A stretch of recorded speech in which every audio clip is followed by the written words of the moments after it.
أما بعد فأعوذ بالله من الشيطان الرجيم بسم الله الرحمن الرحيم محمد رسول الله والذين معه أشداء على الكفار رحماء بينهم تراهم ركعا سجدا يبتغون فضلا من الله ورضوانا وقال الله سبحانه وتعالى والسابقون الأولون من المهاجرين والأنصار والذين اتبعوهم بإحسان رضي الله عنهم ورضوا عنه وأعد لهم جنات تجري تحتها الأنهار خالدين فيها أبدا ذلك الفوز العظيم.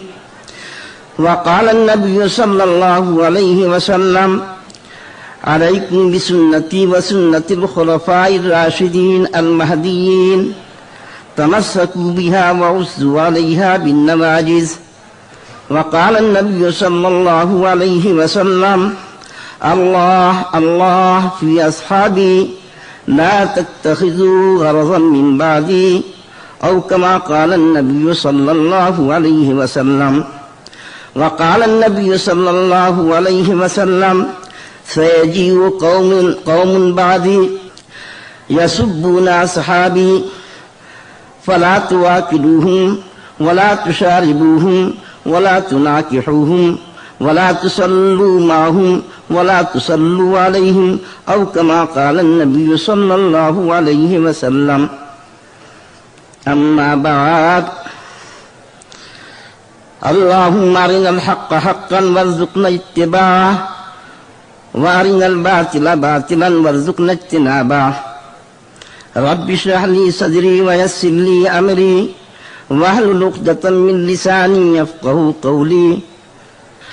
حضرات علماء کرام، معزز حاضرین، گزشتہ 2 روز سے ہم اس جامعہ کے طلباء اور اساتذہ سے گفتگو کر رہے تھے، اور آج اس جامعہ کے ذمہ داروں نے آپ حضرات کو جمع کیا. ان کا مقصد یہ ہوگا کہ چونکہ میں پہلی دفعہ آپ کے اس ملک میں حاضر ہوا ہوں، آپ حضرات کی ہمیں زیارت حاصل ہو جائے، اور یہ کہ آپ کی پرفیض صحبتوں سے ہمیں استفادہ کا موقع ملے. اور اسی کے ساتھ ساتھ ایک عظیم فتنے سے جو اس وقت پوری ملت اسلامیہ کو اپنے پنجے میں لیے ہوئے ہے اور پورے عالم اسلام کے سر پر سوار ہے، اس فتنے سے آپ کو آگاہ کیا جائے. آپ کو اللہ سبحانہ و تعالی نے دین کی زندگی سے نوازا ہے، اور اللہ کے فضل و احسان سے ہمیں اور آپ کو اللہ نے اس راستے پر لگا رکھا ہے جو راستہ اہل حق کا راستہ تھا، جو راستہ اولیاء اللہ کا راستہ تھا، جو راستہ اسلاف کا راستہ تھا، جس راستے کے اوپر ہمارے اکابر چلے.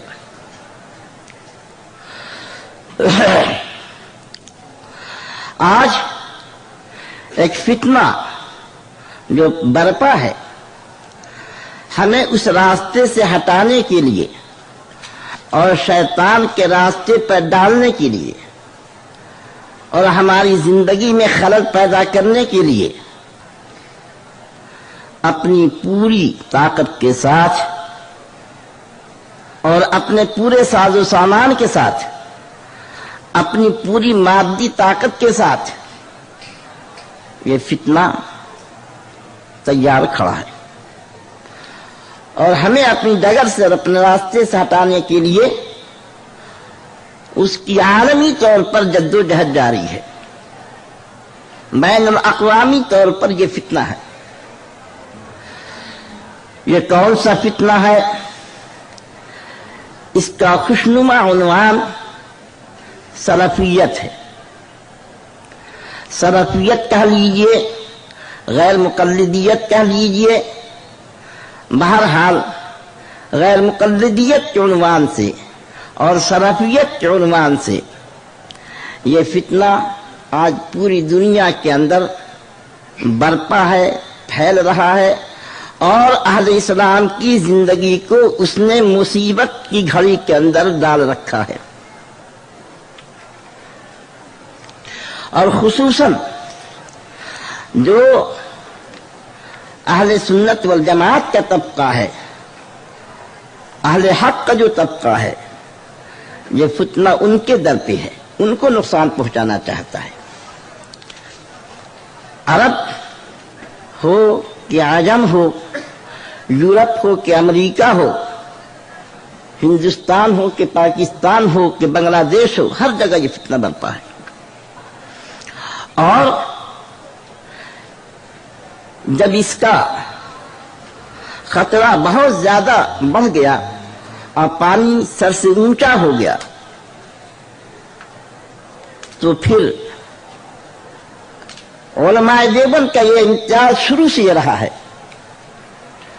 کہ انہوں نے ہر فتنے کا بروقت مقابلہ کیا اور اس فتنے کو ختم کر کے دم لیا۔ علماء دیوبند نے انگریزی استعمار کا مقابلہ کیا۔ اس زمانے کے اندر غیر مقلدیت کی ابھی ابتدائی شکل تھی۔ ہمارے اکابر نے اس زمانے کے اندر غیر مقلدیت کا مقابلہ کیا۔ اکابر نے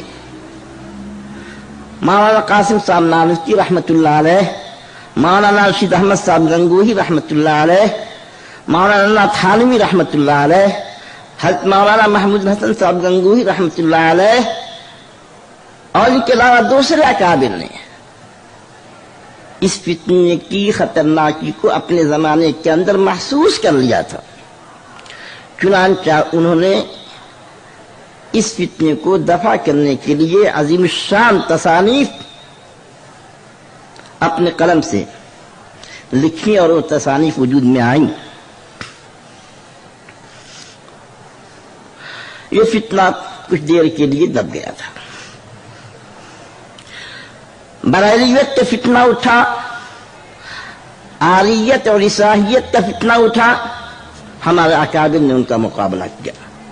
قادیانیت کا فتنہ اٹھا، ہمارے اکابر نے اس کا اس طرح سے ڈٹ کر کے مقابلہ کیا کہ پاکستان کے اندر اور دوسری جگہوں کے اوپر تو قادیانیت کو کچھ فروغ ہوا، لیکن ہندوستان کے اندر قادیانیت پنپ نہیں سکی۔ شیعیت کا فتنہ اٹھا تو ہمارے اکابر نے اس کا دفاع کیا اور اس کا رد کیا اور اس کا مقابلہ کیا، اور یہ تمام فتنے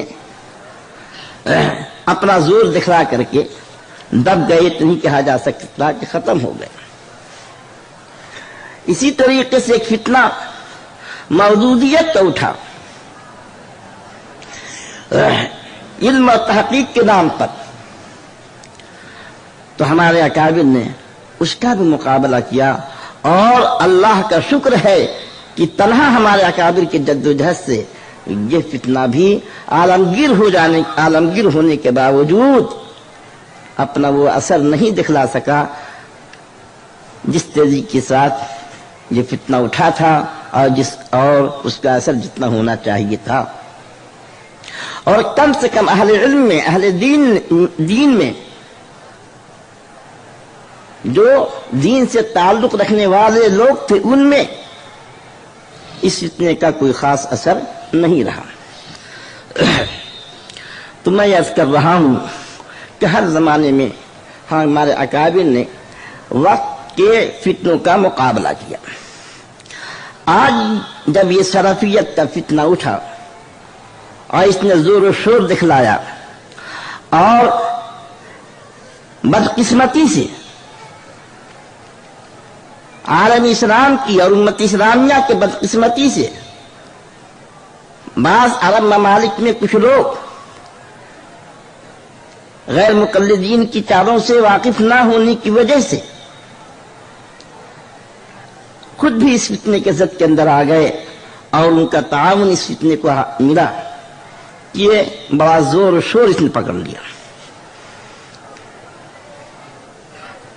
تو پہلے تو ہمارے علماء نے دیوبند کے حضرات میں خاموشی کے ساتھ ذمہ داروں کو متوجہ کیا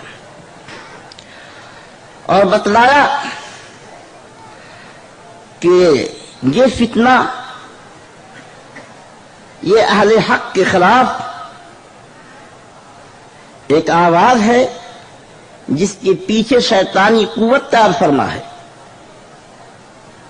یہودیت کار فرما ہے، صہیونیت کار فرما ہے. اس کو طاقت مل رہی ہے ایسے خفیہ ہاتھوں سے جو ہر زمانے میں اسلام کے خلاف سازشیں کرتی رہی ہیں، مگر جب ان کے بات سمجھ میں نہیں آئی تو مولانا اسد صاحب مدنی دامت برکاتہم نے دیوبند کے اندر ایک میٹنگ کی، پھر دہلی کے اندر علماء کو جمع کیا، ایک میٹنگ کی، اور یہ ہوا کہ اب خاموش رہنے کا وقت نہیں ہے، کھل کر کے اس فتنے کا مقابلہ کرنا چاہیے. تو دہلی کے اندر ایک عظیم الشان تحفظ سنت کانفرنس منعقد کی گئی اور اس کے بعد پھر جگہ جگہ ہندوستان کے اندر، بمبئی کے اندر ایک پورا 10 روزہ ہفتہ منا گیا عشرہ تحفظ سنت کانفرنس. اور اخیر کا جلسہ بمبئی کی تاریخ کے اندر ایک عظیم جلسہ تھا. پھر بنگلور کے اندر بہت عظیم الشان 50,000 کا مجمع، بنگلور کی تاریخ کے اندر اتنا بڑا اجتماع نہیں ہوا تھا، وہاں ایک جلسہ منعقد ہوا اور 4 روزہ تربیتی کیمپ قائم ہوا اور اس کے بعد چھوٹے موٹے جلسے جلوس ہوتے رہے.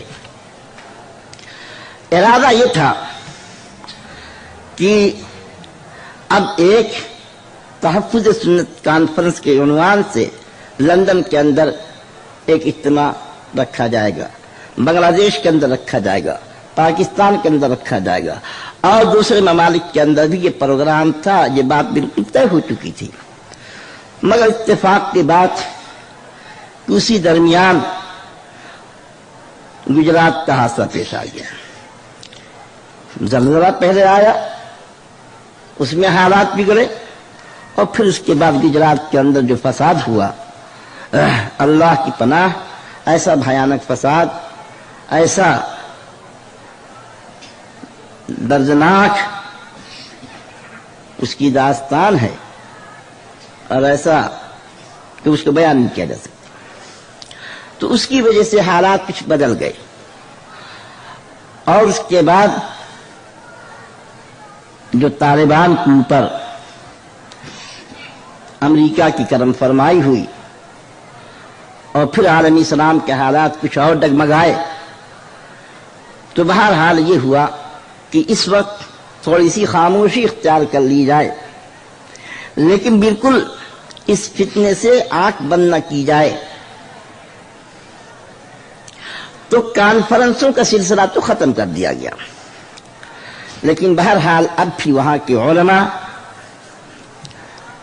اور اکابر دیوبند اور جمعیت علماء ہند جگہ جگہ اپنے پروگراموں میں جو اجتماعات ہوتے ہیں لوگوں کی اس فتنے سے آگاہ اور متنبہ کر رہے ہیں.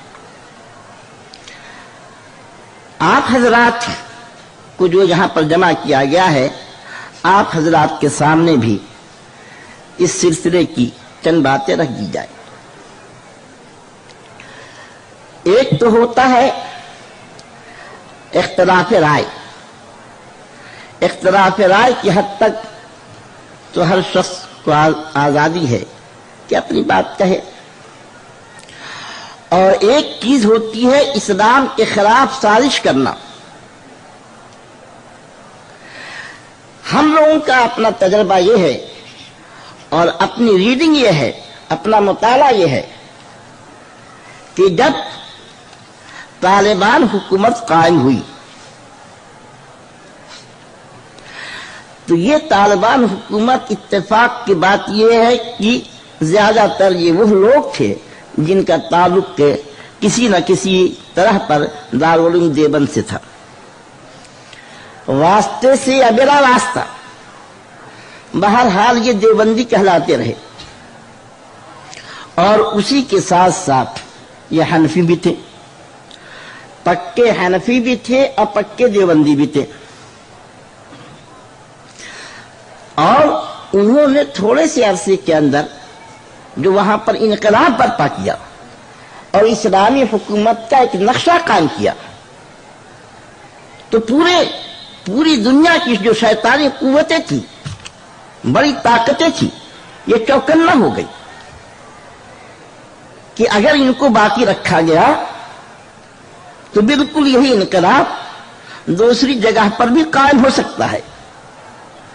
اور اللہ نے ان کو ساز و سامان سے بہت زیادہ نوازا نہیں تھا، مگر ایمان اور عقیدے کی طاقت نے دلوں کے اندر خوف و ہراس پیدا کر دیا تھا. کفر کی طاقت لرزہ براندام تھی. ہمارے ہندوستان کے اندر جو لوگ بڑھ چڑھ کر کے مسلمانوں کے خلاف، ملت اسلامیہ کے خلاف آوازیں بلند کیا کرتے تھے، طالبان کے آنے کے بعد ان کی آوازیں بند ہو گئی تھی. تو طالبان کو ختم کرنے کے لیے دو طرح کی سازش ہوئی. ایک تو یہ کہ ان کے متعلق یہ پروپیگنڈا کرو کہ یہ لوگ کافر ہیں، مشرک ہیں، بدعتی ہیں، اسلام سے خارج ہیں. اور طالبان کا تعلق کیونکہ دیوبند سے تھا اور دیوبندی جماعت سے تھا، اس لیے پروگرام یہ بنایا گیا کہ پوری دیوبندیت کو کنڈم کرو اور حنفیت کو کنڈم کرو. شافعیت کے خلاف اقدام نہیں، مالکیت کے خلاف اقدام نہیں تھا، حنبلیت کے خلاف کوئی کارروائی نہیں ہوئی. کارروائی ہوئی، اقدام ہوا حنفیت کے خلاف اور دیوبندیت کے خلاف. تو ایک تو یہ کہ بدنام کر دو کہ یہ طالبان دیوبندی ہیں، حنفی ہیں جن کا دین سے کوئی تعلق نہیں، اسلام سے کوئی تعلق نہیں، یہ اہل سنت والجماعت سے خارج ہے. اس طرح پر ان کو بدنام کرو پوری دنیا کے اندر. اور پھر موقع جب آ جائے تو ان کو اپنی طاقتوں کے بل سے ختم کر دیا جائے. چنانچہ یہ دونوں کام نہایت ہی مدبرانہ انداز میں بہت چالاکی کے ساتھ انجام دیا گیا.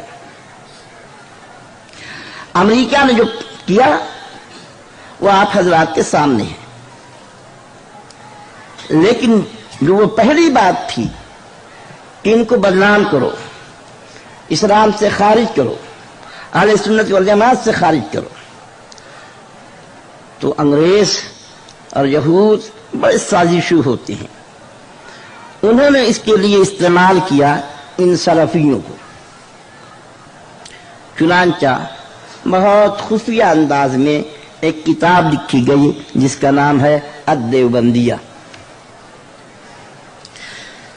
یہ کتاب تیار ہوئی الدیوبندیہ کے نام سے عربی میں، اور بہت خفیہ طریقے پر بڑی عظیم الشان کتابت اور طباعت کے ساتھ پورے مملکت سعودیہ کے اندر اس کو پھیلایا گیا.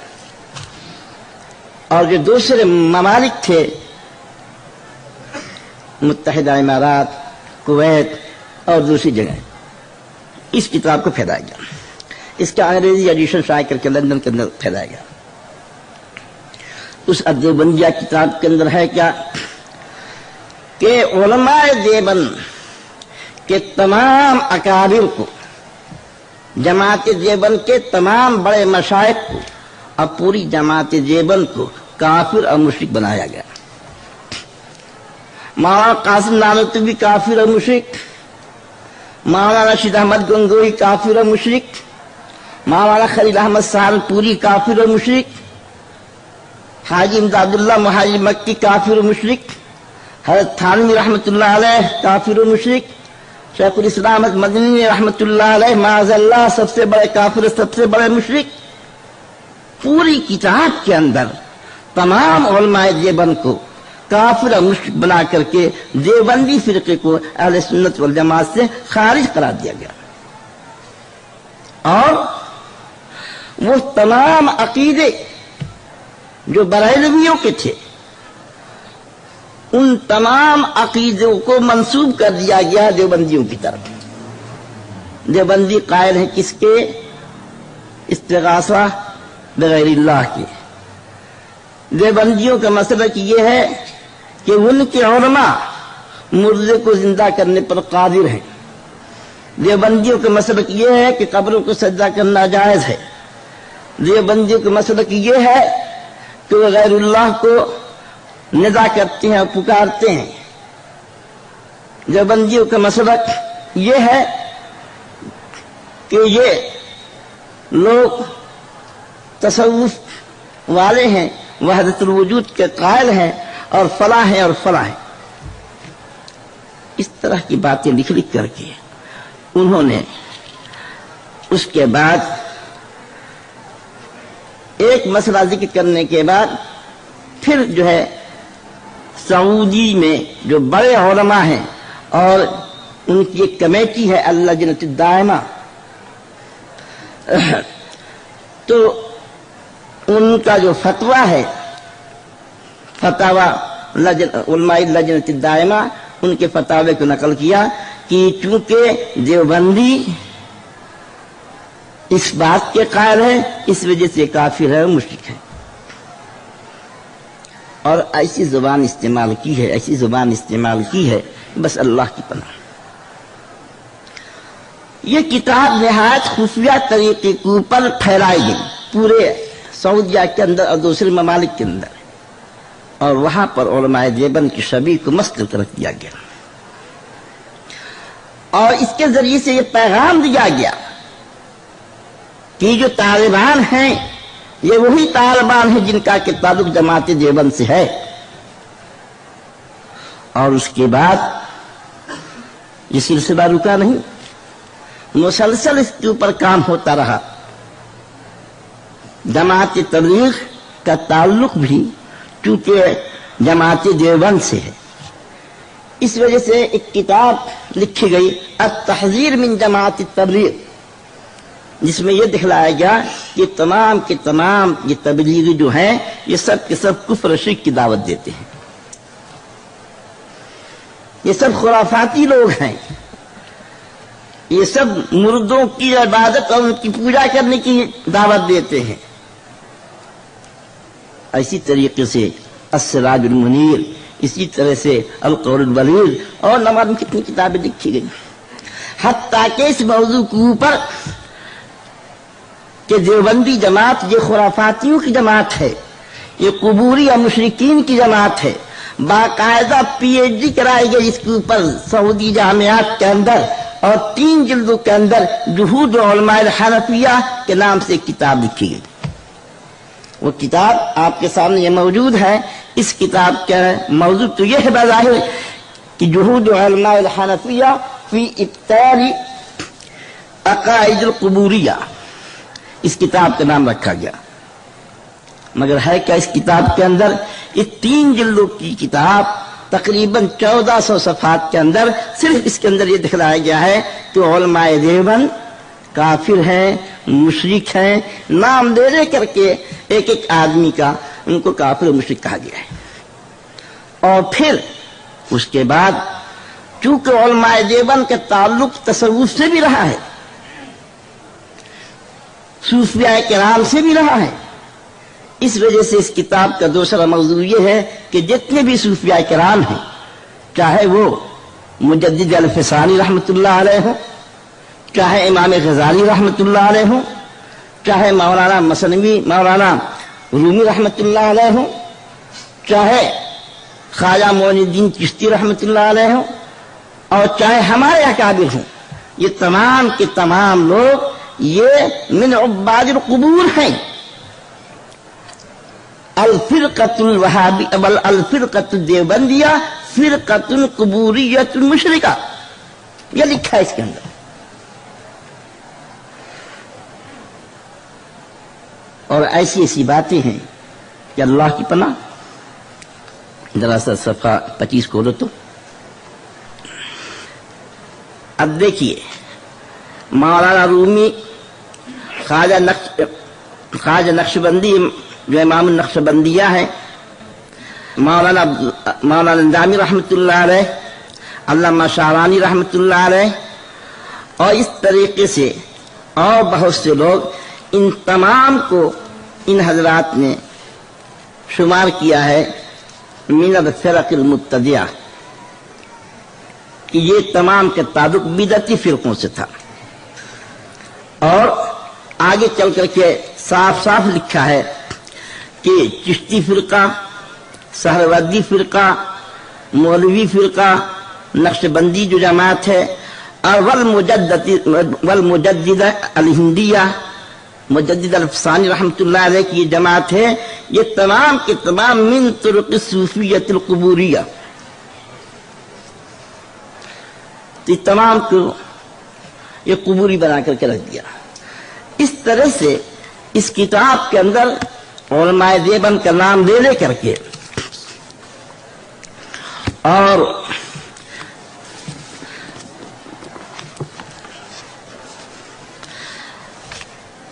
حضرت علی میاں رحمۃ اللہ علیہ نے ایک کتاب لکھی جس کا نام ہے تاریخ دعوت و عزیمت۔ اس کتاب کے اندر شیخ عبد القادر جیلانی رحمۃ اللہ علیہ کا تذکرہ کیا، ان کی زندگی پر ان کی تحریر ہے، امام غزالی کی زندگی پر ہے، اور اسی طریقے سے مجدد الفسانی رحمۃ اللہ علیہ کا تذکرہ ہے، مولانا روم کا تذکرہ ہے، اور مجدد الفسانی رحمۃ اللہ علیہ کا تذکرہ ہے، شاہ ولی اللہ صاحب رحمۃ اللہ علیہ کا تذکرہ ہے۔ یہ تمام وہ لوگ ہیں جو کہ دین کے علم بردار اور امت اسلامیہ کے قابل فخر لوگ، مگر حضرت مولانا علی میاں رحمۃ اللہ علیہ کا اپنی کتاب کے اندر ان حضرات کا تذکرہ کر دینا یہ ایسا انہیں ناگوار گزرا کہ خود علی میاں کے متعلق انہوں نے جو الفاظ استعمال کیے ہیں وہ آپ بھی سن لیں۔ لکھتے ہیں کہ وَيَكْفِي لِزَنْدَقَتِهِ مَا حَظَى بِهِ فِي إِجْلَالِ كِتَابِهِ الْمَسْنَوِي، کہ علی میاں کے زندگی ہونے کے لیے یہی بات کافی ہے کہ انہوں نے مولانا رومی کی کتاب جو مثنوی مولانا رومی کہلاتی ہے اس کی انہوں نے تعریف کی ہے۔ یہ کتنے بڑے اللہ والوں کے دشمن ہیں کہ علی میاں محض اس وجہ سے ان کے نزدیک زندیق ہے، ان کے زندیق ہونا کافی ہے کہ ماحضہ بھی جو انہوں نے بکواس کیا ہے مولانا رومی کی مثنوی کی تعریف کے سلسلے میں جو بکواس کیا یہی کافی ہے ان کے زندیق ہونے کے لیے۔ پھر مجدد الفسانی رحمۃ اللہ علیہ، جن کی وجہ سے ہندوستان کے اندر اسلام باقی، ورنہ اکبری دور کے اندر اسلام مٹ چکا ہوتا، ختم ہو گیا ہوتا، تو لکھتا ہے یہ شخص کہ کما افرد النظوی الجزء الرابع من کتابه تاریخ الدعوہ ترجمۃ فی ترجمۃ احمد السرہندی الملقب عندهم بمجدد الفسانی، یعنی مجدد الفسانی رحمۃ اللہ علیہ کے بارے میں جو ہمارے نزدیک ملقب ہیں مجدد الفسانی، جو ان کے نزدیک کہلاتے ہیں، ان کی بھی اپنی مستقلاً ایک تصنیف کے اندر ان کا تذکرہ کیا ہے۔ یہ اتنا بڑا گناہ ہے کہ اس کی وجہ سے علی میاں زندگی ہو گئے.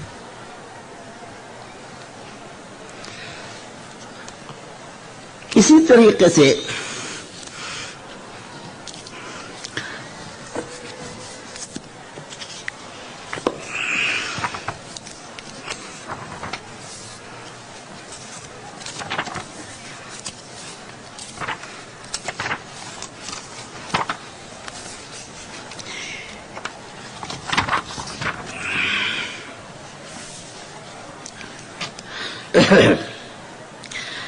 اب دیکھیے وبزار کا اوپر سے بات کہہ کے چلے آتے ہیں کہ هذه عدة نماذج من نصوص القبوریت ولا سیما الدیوبندیت، یہ کچھ نمونے ہیں قبر پرستوں والی جماعت کے نصوص کے اور خاص طور پر دیوبندیوں کے. اور پھر لکھتے ہیں وَبِذَلِكَ تَبَيَّنَ لِلْمُسْلِمِينَ حَقِيقَةُ الدِّيوبَندِيَّةِ وَأَنَّهُمْ قُبُورِيَّةٌ خُرَافِيَّةٌ، معلوم ہوا اس سے اور ظاہر ہو گیا تمام مسلمانوں کو دیوبندیوں کی حقیقت، اور یہ معلوم ہو گیا کہ یہ قبوری لوگ ہیں اور خرافاتی لوگ ہیں. تو خاص طور سے اس طرح کی پوری کتاب بھری ہوئی ہے نمونے سے، اور نام لے کر کے ہمارے اکابر کا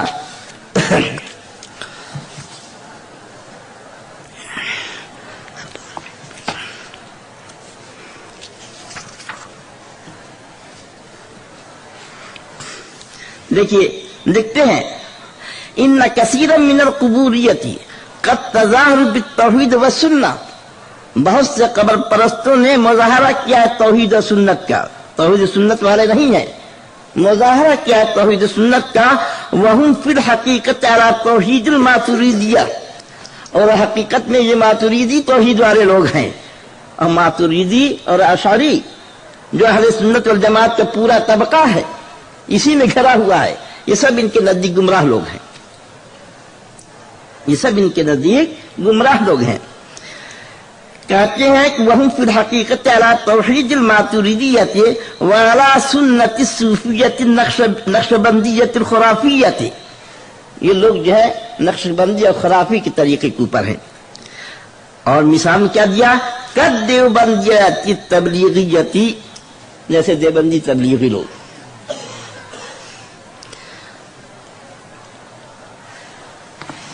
ایک نمونہ اور سنا کر کے میں اپنی بات آپ کے سامنے رکھنا چاہتا ہوں.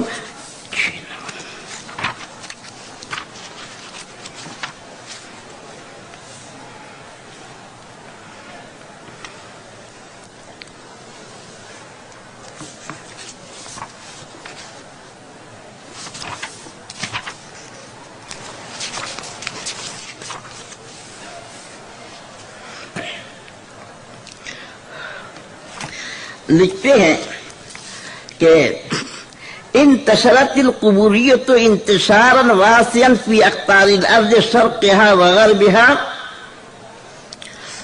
وجنوبها وشمالها وهندها ورومها وسهولها وجبالها. اور یہ قبوری کون لوگ ہیں؟ فرماتے ہیں پھر اس کے بعد کہ ان القبوریت ولا سیما دیوبندیہ، کہ قبوری خاص طور سے دیوبندی والکوثریہ اور امام کوثری کے ماننے والے لوگ اعداء الاداء للتوحید والسنت والعقیدۃ السلفیۃ، سب سے بڑے توحید و سنت کے دشمن ہیں.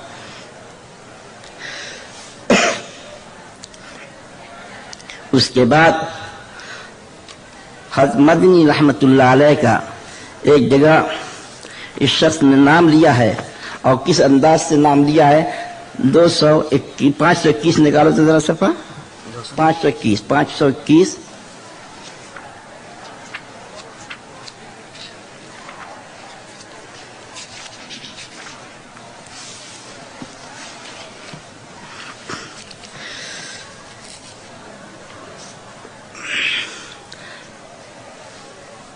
حضرت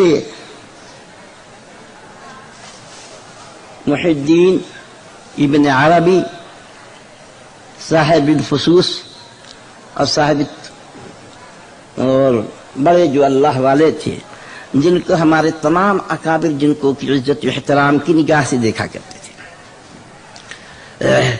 اس کے مطابق یہ شخص لکھتا ہے الملحد الزندیق یلقب عندہم بالشیخ الاکبر۔ یہ کس کے متعلق؟ یہ ابن عربی کے متعلق جو ہے ان کے یہ الفاظ ہیں، اتفاق سے نظر پڑ گئی، میں نے آپ کو سنا دیا۔ اور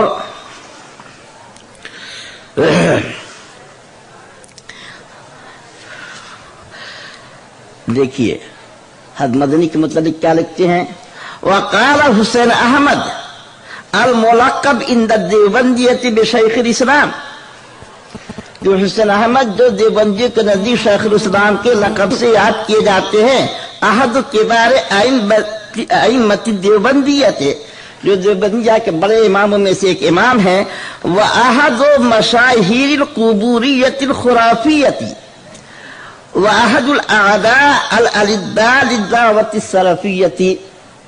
یہ استعمال کیا جا رہا ہے ہمارے اکابر میں سے حضرت مدنی رحمۃ اللہ علیہ کے بارے میں۔ اور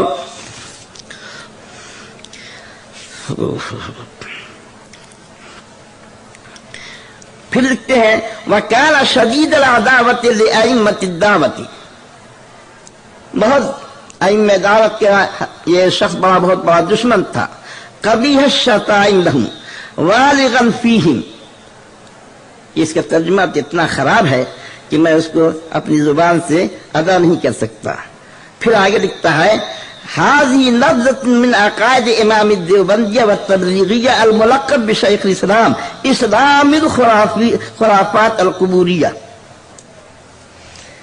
یہ آپ حضرات علماء ہیں، پڑھے لکھے ہیں، حضرت تھانوی رحمۃ اللہ علیہ کے متعلق اس شخص نے جو بات لکھی ہے وہ بھی حضرت تھانوی رحمۃ اللہ علیہ کو القبوری الخرافی الملقب عند الدیوبندیہ بحکیم الامہ، قبوری کہا، خرافی کہا، اور یہ کہا، اور پھر اس کے بعد علامہ انور شاہ کشمیری رحمۃ اللہ علیہ کے متعلق جو لفظ لکھا ہے وہ بھی اسی قسم کا ہے۔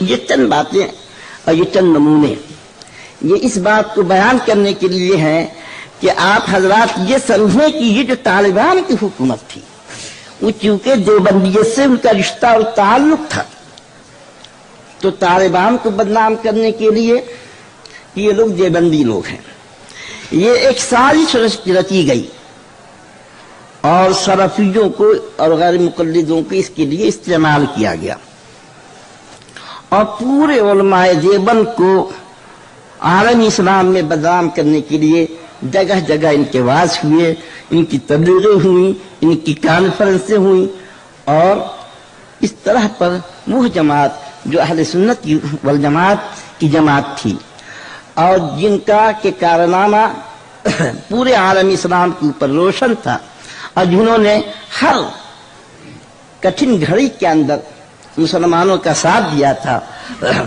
اسلام کے کلمے کو بلند کیا تھا، اللہ اللہ کرنے والے پیدا کیے تھے، جن کے ذریعے سے دین کی اشاعت ہوئی، دین کی ترویج ہوئی۔ اس جماعت کے متعلق اس قسم کا پروپگنڈا کر کے کہ ان کی صورت کو ان حضرات نے مست کرنے کی پوری کوشش کی۔ تو ظاہر بات ہے کہ اگر اس پر خاموشی اختیار کر لی جائے اور معاذ اللہ ثم معاذ اللہ جماعت دیوبند اگر اہل حق والجماعت کی، اہل سنت والجماعت کی جماعت سے نکل جائے تو پھر نتیجہ کیا ہوگا؟ نتیجہ یہ ہوگا کہ پھر اسلام کا خدا حافظ ہے، پھر اسلام کی کشتی کو بچانے کے لیے کوئی دوسرا نہیں آ سکے گا، اور سلفیت کے عنوان سے، غیر مقلدیت کے عنوان سے تمام اللہ والوں کے خلاف اور تمام محدثین اور فقہا کے خلاف حتیٰ کہ صحابہ کرام رضوان اللہ تعالی علیہم اجمعین کے خلاف یہ ایک سازش ہے، وہ سازش کامیاب ہو جائے گی، اور پھر اسراف سے جب اعتماد ختم ہو جائے گا، اللہ والوں سے جب اعتماد ختم ہو جائے گا اور آدمی بے راہ رو ہو جائے گا، تو نہ معلوم دین کا وہ کیا حلیہ بنا دے گا اور دین کی وہ کیا شکل بنا دے گا۔ اس لیے ضرورت اس بات کی ہے کہ اس فتنے سے متنبہ رہا جائے اور آگاہ رہا جائے۔ میرے بھائی، آپ اندازہ لگائیں کہ صدر اول سے لے کر کے قرن اول سے لے کر کے آج تک تمام امت اسلامیہ نے تقلید کے سائے کے اندر زندگی گزاری۔ تقلید سے کسی کو چارہ نہیں تھا۔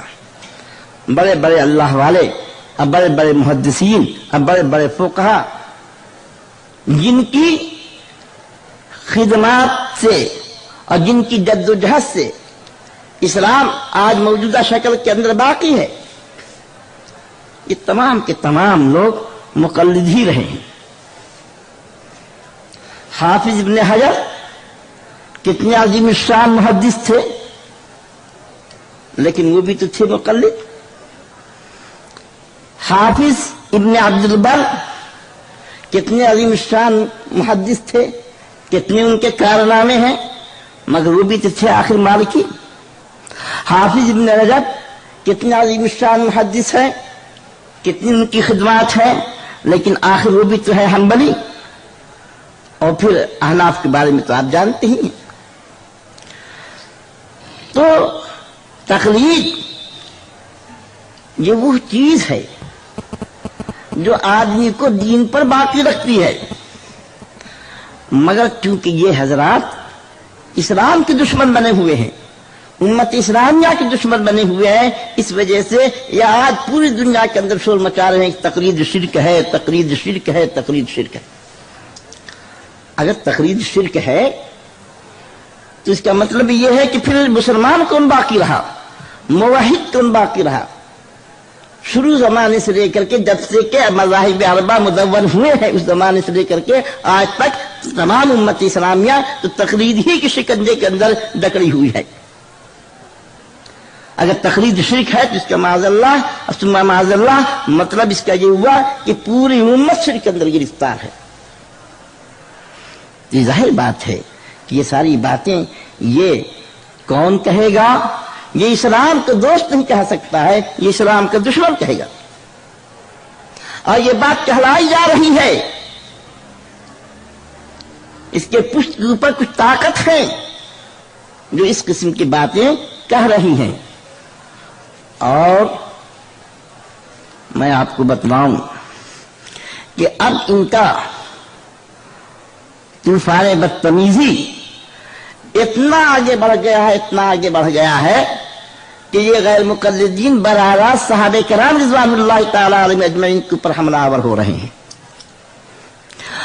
صحابہ کرام رضوان اللہ تعالی علیہم اجمعین جو کہ پروردہ مدرسہ نبوت تھے، اللہ کے رسول صلی اللہ علیہ وسلم نے جن کی تربیت کی تھی، جن کو زندگی سے ہٹا کر کے اور درمیان سے جن کو ہٹا کر کے ہمیں دین مل نہیں سکتا، دین کی اصل صحیح اصل شکل اور دین کی اصلی صورت ہمیں میسر نہیں ہو سکتی ہے۔ آج وہ زمانہ آ گیا ہے جس کی پیشن گوئی اللہ کے رسول صلی اللہ علیہ وسلم نے فرمائی تھی کہ سیجیء قوم بعدی، کہ ایک قوم میرے بعد آئے گی جو میرے صحابہ کرام کے بارے میں بد زبانی کرے گی۔ تو آپ نے کیا فرمایا تھا؟ جب یہ قوم ظاہر ہو جائے تو ان کے ساتھ کھانا مت، ان کے ساتھ پینا مت، ان کے ساتھ شادی بیاہ مت کرنا، ان کے ساتھ نماز نہ پڑھنا، حتیٰ کہ اگر مر جائے تو وَلَا تُصَلُّوا عَلَيْهِمْ، تو ان کے اوپر نماز جنازہ بھی مت پڑھنا۔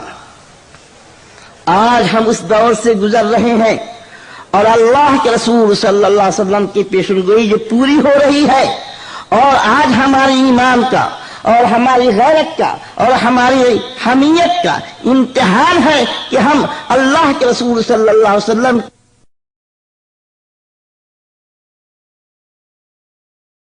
اندر جرأت پیدا کرے، اتنی اپنے اندر ہمت پیدا کرے۔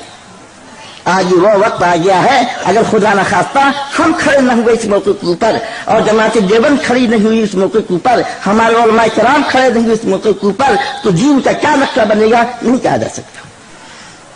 ایسے گستاخوں سے پالا پڑا ہے کہ علمی مراکز سے، اپنے علمی مراکز سے ایسی ایسی کتابیں شائع کر رہے ہیں جس کے اندر کے نام لے لے کر کے صحابہ کرام رضوان اللہ تعالی علیہم اجمعین کی ذوات مقدسہ کو مجروح کیا جا رہا ہے۔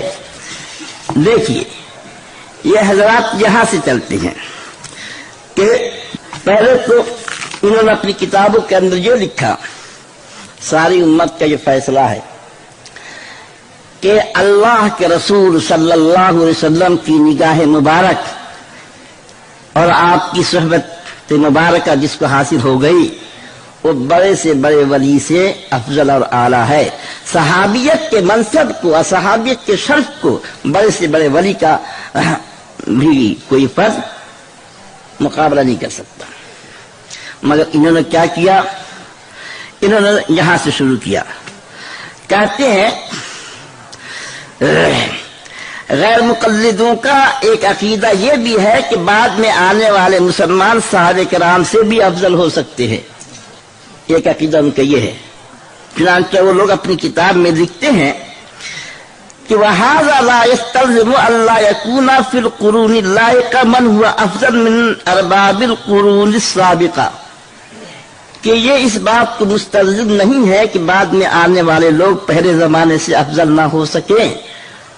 پھر لکھتے ہیں فَإِنَّ كَثِيرًا مِنْ مُتَأَخِّرِ عُلَمَاءِ هَذِهِ الْأُمَّةِ كَانُوا أَفْضَلَ مِنْ عَوَامِ الصَّحَابَةِ فِي الْعِلْمِ وَالْمَعْرِفَةِ، کہ بہت سے بعد میں آنے والے جو علماء تھے اس امت کے، وہ افضل تھے عوام صحابہ سے علم و معرفت کے اندر۔ یہ کسی اہل سنت والجماعت کا یہ عقیدہ ہے؟ یہ اہل سنت والجماعت کا عقیدہ نہیں ہے۔ یہیں سے گویا کہ شروع ہو گیا کہ صحابہ کرام کی شخصیت کو مجروح قرار دیا جائے۔ خلفائے راشدین کا نام تمام امت خطبہ کے اندر لیتی ہے نا یہ بات، لیکن انہوں نے کیا کہا کہ ولا يلتزمون ذکر الخلفاء ولا ذکر سلطان الوقت لکونہ بدعہ، کہ خلفائے نام، خلفائے اربعہ کا نام، خلفاء راشدین کا نام یہ غیر مقلدین خطبے میں نہیں لیتے ہیں، اس وجہ سے کہ ان کا نام لینا بدعت ہے، غیر معصورۃ عن نبی صلی اللہ علیہ وسلم۔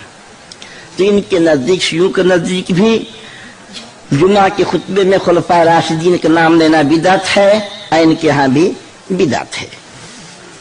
اچھا صاحب،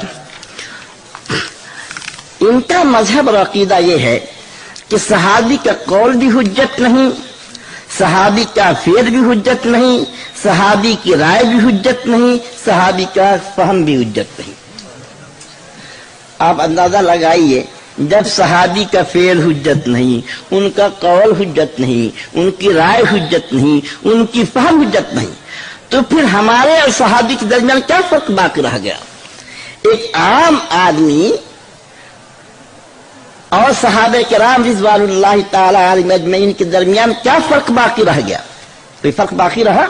جس طریقے سے ہمارا قول فعل حجت نہیں، صحابہ کرام کے بھی قول فعل حجت نہیں، جس طریقے سے ہماری فہم حجت نہیں، دین کے اندر رائے حجت نہیں، صحابہ کرام کی رائے دین کے اندر حجت نہیں۔ چنانچہ ایک ایک بات جو میں نے چاروں بات ذکر کی ہیں، پورا پڑھنے میں تو وقت لگ جائے گا۔ فرماتے ہیں نواب صدیق حسن خان صاحب اپنی کتاب التاج المکلل کے اندر کہ وَفِعْلُ الصَّحَابِ لَا يَصْلُحُ لِلْحُجَّةِ، صحابی کا فعل حجت بننے کی صلاحیت نہیں رکھتا۔ یہ تو فعل کے متعلق بات ہو گئی۔ صحابی کا قول حجت نہیں ہے تو اس کے متعلق فتاوی نظیریہ میں لکھا ہے، یہ ان کا فتویٰ ہے کہ 2 ماہ کی اگر تسلیم کردہ شود کہ سند ای فتویٰ صحیح ہے.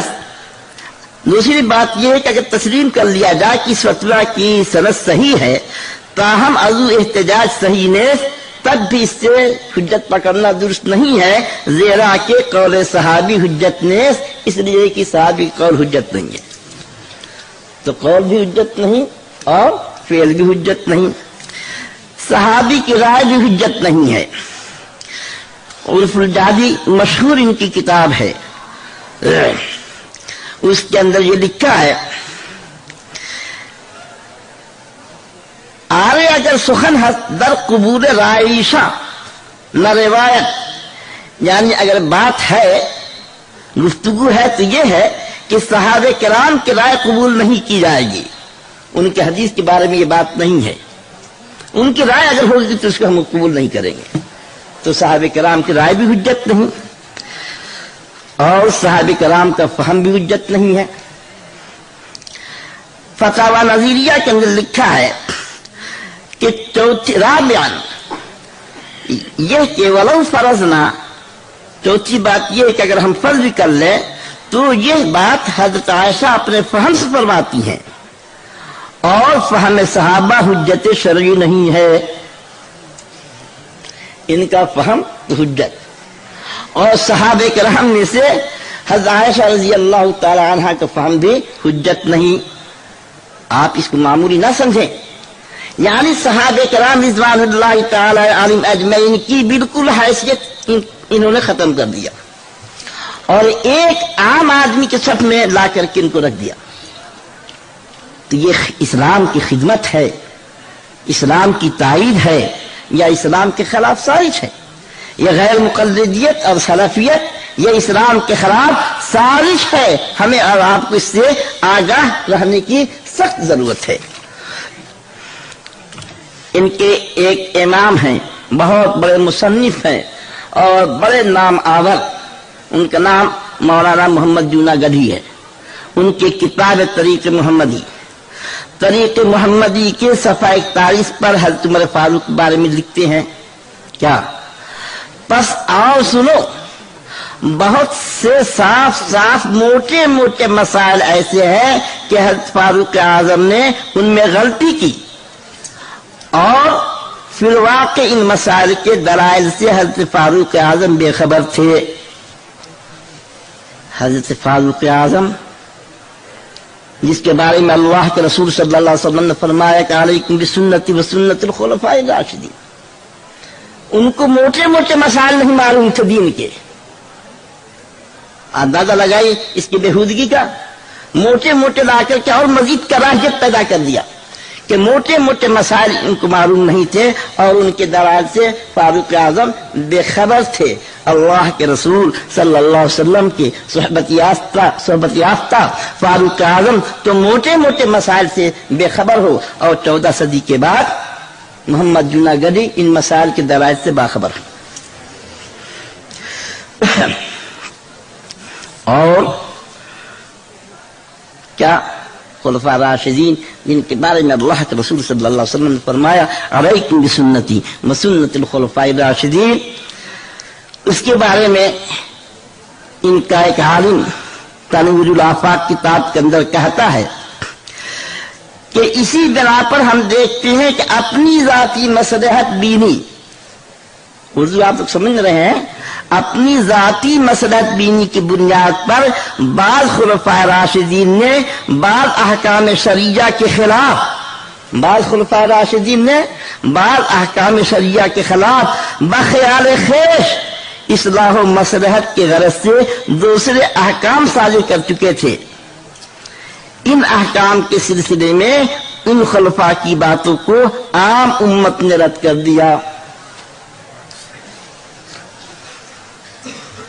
عام امت نے ان کی باتوں کو رد کر دیا اس لیے کہ وہ اپنی خواہش کے مطابق اپنی مصلحت سے انہوں نے دلائل شریعہ اور احکام شریعہ کے خلاف انہوں نے قانون نافذ کر دیا تھا. اور کا لکھتا ہے کہ آگے چل کر کے ہم کئی ایسی مثالیں پیش کرنے والے ہیں جن میں احکام شریعہ و نصوص کے خلاف، کیا لکھتا ہے، احکام شریعہ و نصوص کے خلاف خلفائے راشدین کے طرز عمل کو پوری امت نے اجتماعی طور پر غلط قرار دے کر کے نصوص پر عمل کیا۔ اب آپ بتلائیے کہ یہ وہ لوگ ہیں جن کو کہ اہل سنت والجماعت میں سے شمار کیا جائے؟ اس طرح سے میرے بھائی یہ پوری ایک دو بات نہیں ہے، یہ میرا پورا جو رسالہ ہے اسی سلسلے کے اندر ہے۔ اگر ساری باتیں اگر آپ کے سامنے لائی جائیں جو صحابہ کرام کے بارے میں لکھتا ہے کہ قرآن مجید کی 2 آیتوں اور 50 حدیث کو حضرت عمر اور ابن مسعود کے سامنے پیش کیا گیا۔ یہ آیتیں احادیثیں حضرت عمر اور ابن مسعود کے سامنے پیش ہوئی تھی، پھر بھی ان کی سمجھ میں بات نہیں آ سکی۔ اتنے حضرت عمر رضی اللہ تعالی عنہ اور حضرت عبداللہ ابن مسعود اتنے کم فہم تھے کہ 50 آیتیں، 50 احادیث اور قرآن کی 2 آیت پیش کی گئی اور ان کو پتہ نہیں چل سکا کہ تیمم کا مسئلہ کیا، کون سا مسئلہ، یہ بہت اہم مسئلہ نہیں، تیمم کے مسئلے کے سلسلے کی بات ہے۔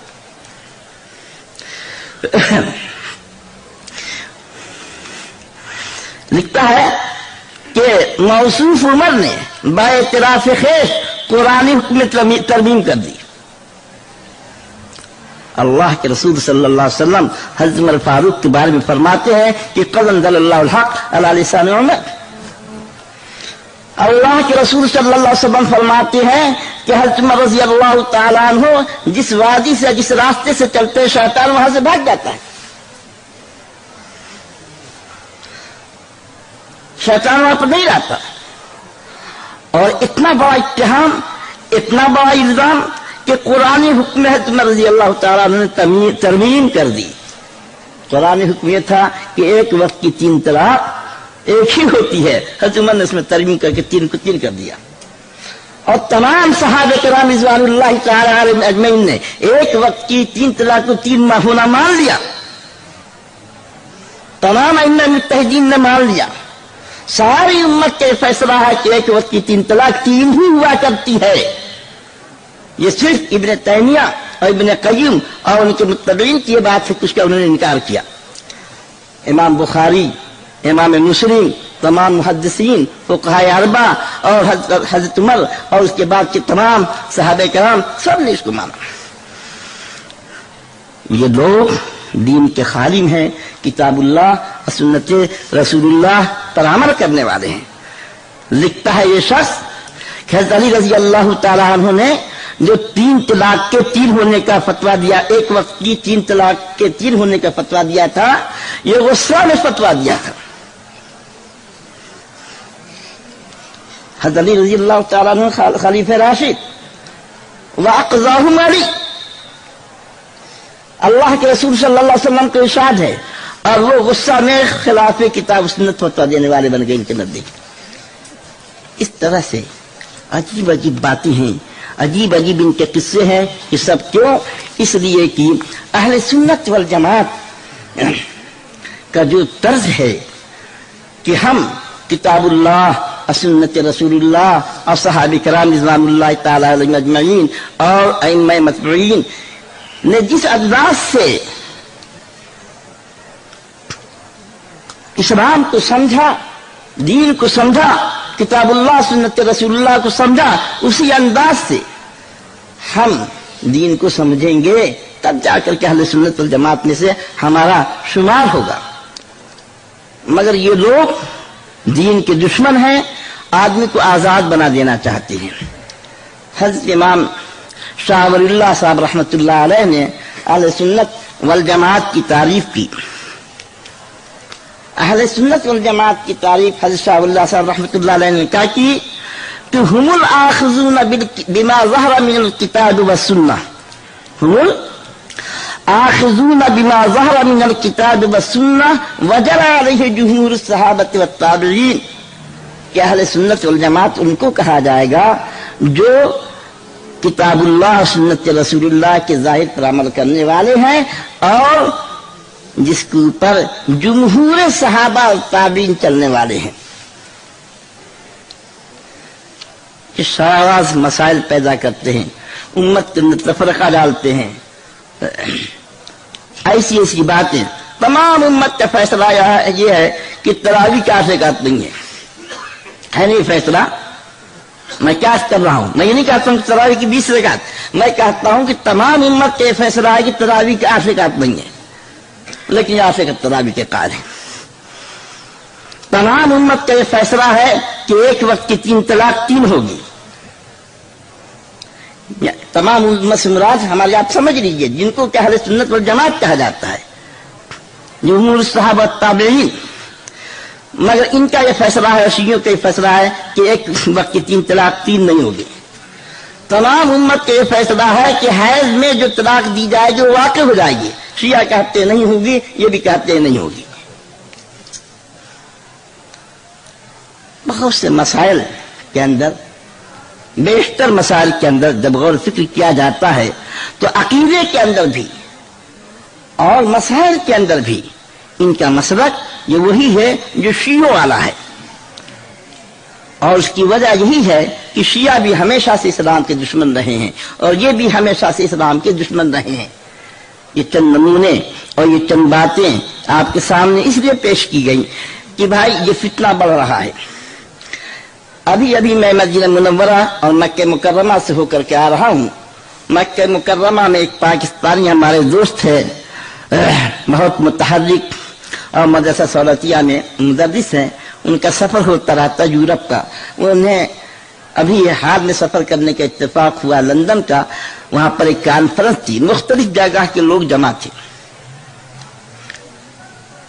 تو وہاں پر آپس میں بات یہ ہوا کہ موجودہ زمانے کے سب سے بڑا فتنہ کیا ہے.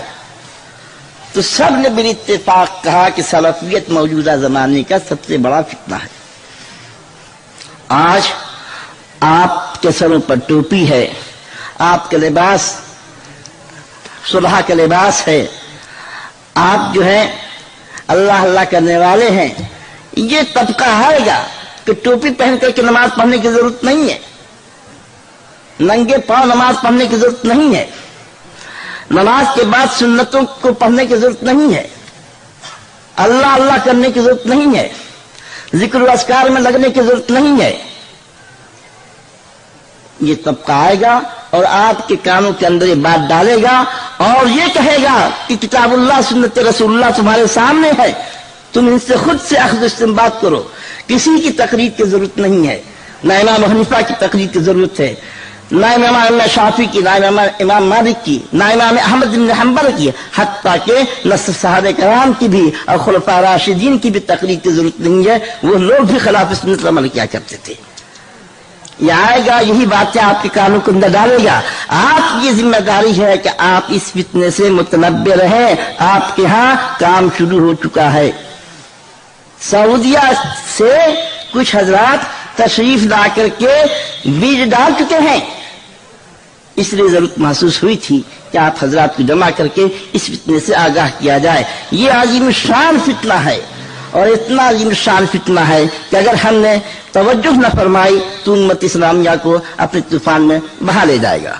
اللہ ہماری اور آپ کی مدد فرمائے، دین پر قائم رہنے کی توفیق عنایت فرمائے، اللہ کے رسول صلی اللہ علیہ وسلم کی سنت پر چلنے کی توفیق عنایت فرمائے اور ہمارے دین اور ایمان کا محافظ بن جائے. وآخر دعوانا ان الحمدللہ رب العالمین. مولانا محمد صاحب یہاں ایک تشریف لائی ذرا صاحب. ایک کام ہے، یہاں آ جائیے، یہاں آ جائیے. ذرا سے دعا کر، ذرا سے دعا کر. بسم الله الرحمن الرحيم. اللهم لك الحمد كما أنت أهله، فصل وسلم على سيدنا ومولانا محمد صلى الله عليه وسلم بما هو أهله، وافعل بنا كما أنت أهله. اللهم لا مانع لما أعطيت ولا معطي لما منعت، لا ينفع ذا الجد منك الجد. اللهم إنا نسألك العفو والعافية والمعافاة الدائمة في الدنيا والآخرة. ربنا لا تزغ قلوبنا بعد إذ هديتنا وهب لنا من لدنك رحمة إنك أنت الوهاب. ربنا اغفر لنا ولإخواننا الذين سبقونا بالإيمان ولا تجعل في قلوبنا غلا للذين آمنوا ربنا إنك رؤوف رحيم. اللهم حبب إلينا الإيمان وزينه في قلوبنا وكره إلينا الكفر والفسوق والعصيان واجعلنا من الراشدين. اللهم اشرح صدورنا للإسلام. اللهم نور قلوبنا بنور الإيمان. اللهم زينا بزينة الأخلاق واجعلنا هدى مهتدين. اللهم أرنا الحق حقا وارزقنا اتباعه. اللهم أرنا الباطل باطلا وارزقنا اجتنابه. اللهم انصر الإسلام والمسلمين. اللهم انصر الإسلام والمسلمين واخذل الكفرة والمبتدئة والمشركين. اللهم احسن عاقبتنا في الأمور كلها واجرنا من خزي الدنيا وعذاب الآخرة. اللهم اغفر وارحم أمة سيدنا محمد صلى الله عليه وسلم. اللهم اهدِ وأصلح أمة سيدنا محمد صلى الله عليه وسلم. اللهم احفظ وانصر أمة سيدنا محمد صلى الله عليه وسلم. اللهم إنا نسألك من كل خير خزائنه بيدك ونعوذ بك من كل شر خزائنه بيدك. اللهم إنا نسألك من خير ما سألك منه نبيك وحبيبك سيدنا ومولانا محمد صلى الله عليه وسلم ونعوذ بك من شر ما استعاذك منه نبيك وحبيبك سيدنا ومولانا محمد صلى الله عليه وسلم. وأنت المستعان وعليك البلاغ ولا حول ولا قوة إلا بالله العلي العظيم. ربنا تقبل منا إنك أنت السميع العليم وتب علينا يا مولانا إنك أنت التواب الرحيم. سبحان ربك رب العزة عما يصفون وسلام